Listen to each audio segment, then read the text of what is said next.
కాకపోతే ఆ రోజు నాకు నా జీవితాన్ని మారిచ్చేవాడు కాదు. కాబట్టి నేను భయంకరమైనటువంటి డ్రగ్గిస్ట్, మీకు తెలుసో తెలియదు కానీ నేను భయంకరంగా డ్రగ్స్ వాడేవాడిని.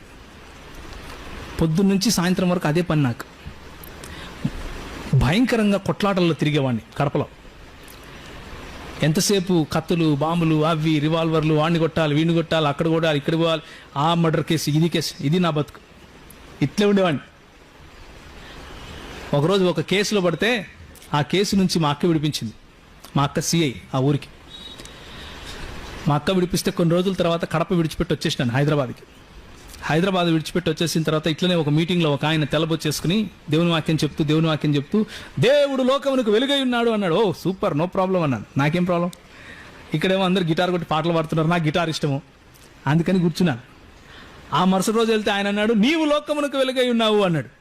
ఫస్ట్ ఏమో దేవుడు లోకానికి వెలుగు అన్నాడు, తర్వాత యేసు లోకానికి వెలుగు అన్నాడు, ఇప్పుడేమో నువ్వు లోకానికి వెలుగు అంటున్నాడు. మన చేతిలో వెలుగు ఉంటుంది, నేను వెలుగు గాడవేంది? అవును కదా, ఇలా కుదరదు అన్నాను. ఆ వాక్యం నన్ను పట్టుకుంది. యేసు వెలుగు కాకపోతే, చీకటిని ఛేదించే వెలుగు కాకపోతే నా జీవితంలో వెలుగు వచ్చేది కాదు. యేసు దేవుడు కాకపోతే నా జీవితంలో వెలుగు వచ్చేది కాదు. యేసు ఆ వెలుగును సృష్టించినటువంటి దేవుడు కాకపోతే నా జీవితంలోకి వెలుగు వచ్చేది కాదు. యేసు దేవుడు కాదు, చిన్న దేవుడు అని ఈరోజు నువ్వు చెప్తే నేను ఈ బైబిల్ విడిచిపెట్టి పోవడం బెటర్. అందుకనే ఒకే కులం అన్నాను, సేవకులం. ఈ యేసు దేవత్వాన్ని నిరూపించుకుంటూ పోవడమే నా పని. ఒకరోజు ఇట్లే హైదరాబాద్లో ఒక చిన్న పుస్తకాలు కొనుక్కుంటున్నాను. పుస్తకాలు కొనుక్కుంటుంటే ఒక ఆయన గడ్డం పెట్టుకొని టోపీ పెట్టుకొని వచ్చి ఒక కరపత్రం ఇచ్చాడు. అందులో ఉంది, ఎవరు చెప్పారు యేసు దేవుడు అని? ఆయన చెప్పాడా? బైబిల్ ఉందా? బైబిల్ అంతా చెడిపోయింది, మీ వాళ్ళంతా అబద్ధం చెప్తున్నారు, టక్ టక్ టక్ టక్ టక్ చెప్తున్నాడు. నాకేం అర్థం కావట్లేదు, ఇట్లా కొట్టేస్తున్నాడు.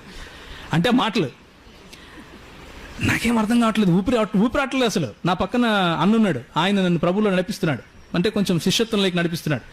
ఆయన వైపు చూస్తున్నా ఏమైనా చెప్తాడు అని.